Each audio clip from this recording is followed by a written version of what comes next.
Hello, Cryptolyze. I hope you are well on this Monday, 28th August, 2023. It is with pleasure that I meet with you today to talk about AKASH, the crypto of AKASH network. So as usual, we are going to dissect it into two parts. A fundamental part, we are going to come back to what AKASH network is. And a technical part, we are going to project ourselves in the short, medium, long term on purchase prices, sale prices, and it starts right away.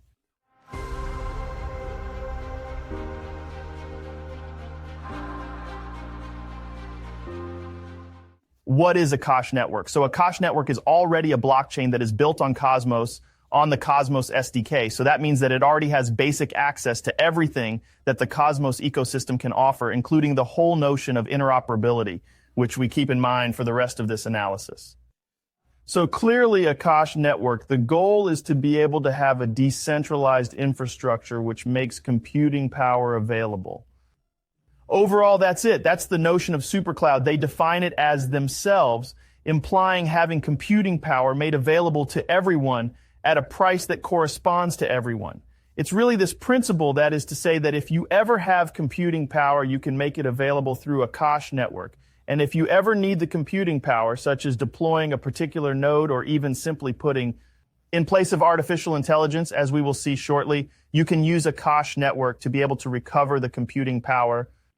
Something which is different from what we can find in the parts which are rather centralized, precisely through a fluctuation of costs, which is precisely different because there is a multitude of actors, and this multitude of actors have a form of competition rather than finding yourself in supergiants who always offer the same thing at the same price. So of course, it's not always that simple, and it's not necessarily always done that way, because that precisely the notion of pricing will be really decisive, and we still sometimes end up with prices that are higher than centralized solutions.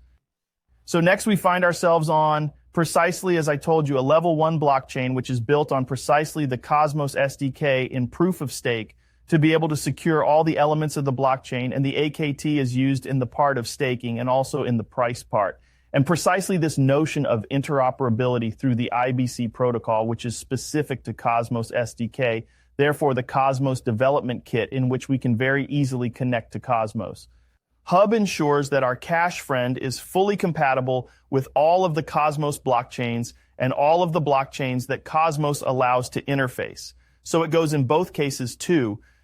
So this implies that we have a cloud computing force which is made available to all the blockchains that revolve in the SDK Cosmos. This is a bit of what they have set up, because through their exchange and their institution which is set up, we still have quite a bit of information related to that, or at least quite a bit few intrinsic values. On the other hand, when we look at the deployment and provision of this computing power, we see that we have it easy to deploy RPC nodes for all blockchains, which shows the IBC interface. It still remains relatively weak. On this, I see that there is fun and game. I tried a little to deploy things. It is relatively not accessible, at least in the state, however, it's very easy to deploy a node, something I did on Cosmos to see. So it's really something that's really very simple. What will really interest me will be here.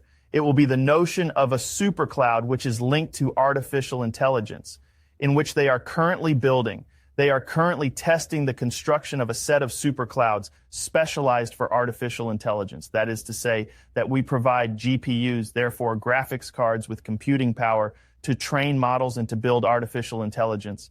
So on this, we know that there is a real need to be able to train intelligence and be able to consume it. There is a need for computing power. Will the use of hacking in the decentralized form really be predominant? It remains to be seen. We will really have to wait. See, behind the fact that it is IBC and therefore interoperable, will it allow it to be used on a certain number of other protocols? Namely that we have blockchains which are in the process of to be built around artificial intelligence. It would at the same time make sense to use decentralized computing power through, why not, AKASH?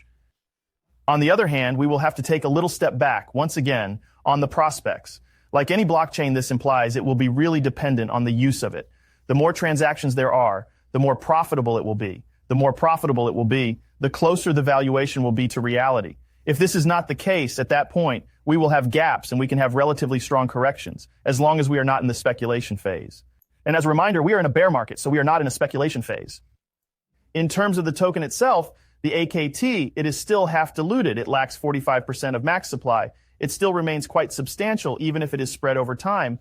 That does not prevent the fact that we are still already on a market cap which is diluted to 500 million, so something which is still relatively substantial in cloud computing, which is a layer one specialized precisely on it. So it already seems a little overpriced to me. We will have to pay attention to this and monitor that the dilution in itself will lead to a stabilization of the market capitalization. At that moment, it implies that the AKT will deprice. And if ever we just have a pricing which remains flat at that moment, there the market capitalization will rise. And that implies that we would potentially reach here $500, $600 million on a fully diluted capitalization. Does this seem absurd to me when we are in a speculation phase? Absolutely not. Does it still seem relatively overpriced to me when we are in a bear market phase? I want to tell you. We're still a little high knowing that AKASH is not at all profitable at all at the moment. When we look at the usage rates, the transaction rates, we are still relatively low. So for me, we need to take a little step back. And precisely, this is very good because we are going to take this step back with the analysis of the graph, and you will see that we are still in a diagram which is really very particular and which is specific to a token which is in the process of dilution, with a bearish box which is driven by the release of tokens, first landing in which we have implemented an accumulation, and then we have a phase of bullish acceleration and certainly stabilization.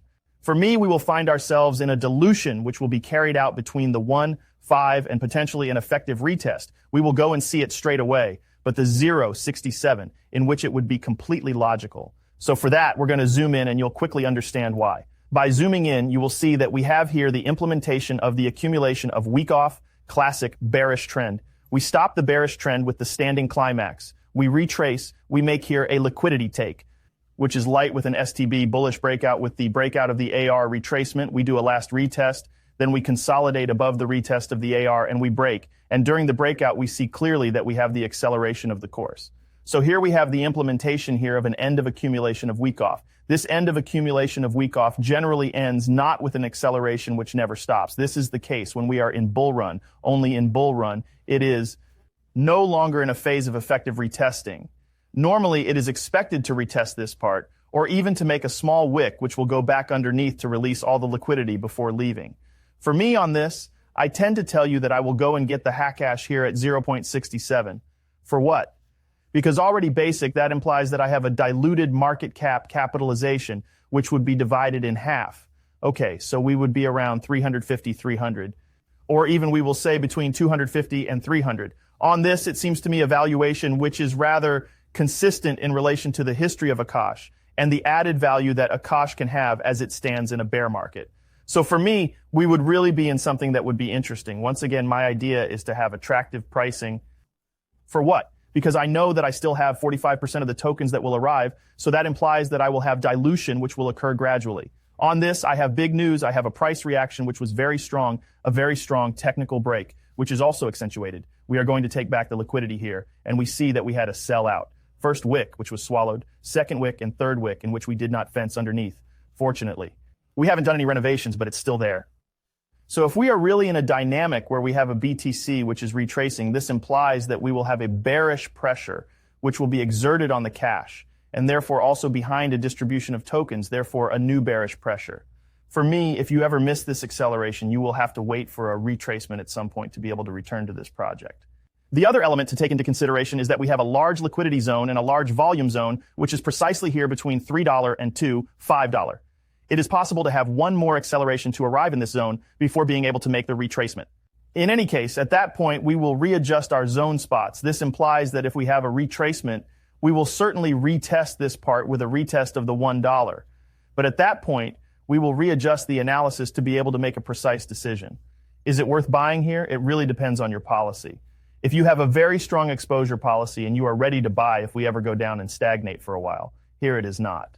Annoying, on the other hand, if you want to have an interesting price, currently the break has also been made, and you will have to wait to have an effective retest to be able to say that, in fact, we are entering into this type of project. There never return once that we have already made this acceleration and we are in a phase here of neutrality of agreement. Always wait either in retracement to be able to return or have a weak exposure in the sense that I enter for the first time, I have an exposure. I'm waiting for it to retrace so I can recharge and strengthen my exposure. This is yet another strategy. It all depends on your management. In terms of development prospects, it's already a little more complicated to have because technically we still have quite little feedback in relation to that, and we have something which is really linked to dilution. But what is interesting to see is that generally for the moment, we will have something which will do something like that for a certain time before having more or less scooped a large part of the dilution and having a return of the liquidity through a return. Speculation before having a bullish breakout. A bullish break that would lead to a break in prices to really make a break, you would have to really break $3, structure above, and then start to rise again. There we will have a good signal to look much higher. What can I estimate as a price, in fact, for AKASH? It's simple. We're going to do it in relation to the market cap. So currently, IDU's market cap is 500 million for a price, which is, let's say, 125. All right, so for me, we're going to say that it's 400 million for a price of 1. So we would potentially get the $5 here. $5, that would therefore be an X5 compared to a capitalization of 400 million. So that would make almost 2 billion. It seems completely logical to me for a project which is within Cosmos and ZK in which we can have a valorization. Already the first objective for me would be the 5 minus $6, with in particular the equity which has been left by this acceleration too, in which we will have a sell-off. At the end of the bull run, if we ever have a real use, a real valuation of AKASH, at that moment we could look for targets perhaps X10, X15, X20, in which we would have a valuation which would be around 6, 7, 8, $10 billion for the protocol with a liquidity injection. It could be logical, but for that, it is imperative that we have a use. If we have precisely this computing power which is not used or not used in the right way, or in any case not profitable, there will be no interest in AKASH, and therefore it is a project which will just disappear. So it is imperative to follow when we are on this type of protocol, which is a response to a need, whether yes or no we are responding correctly to this need, is there not behind it other solutions which are more efficient and better made, which allow you to have access to that, and so it's the same. You will have to follow the project, follow the competitors, to be able to systematically evaluate your exposure.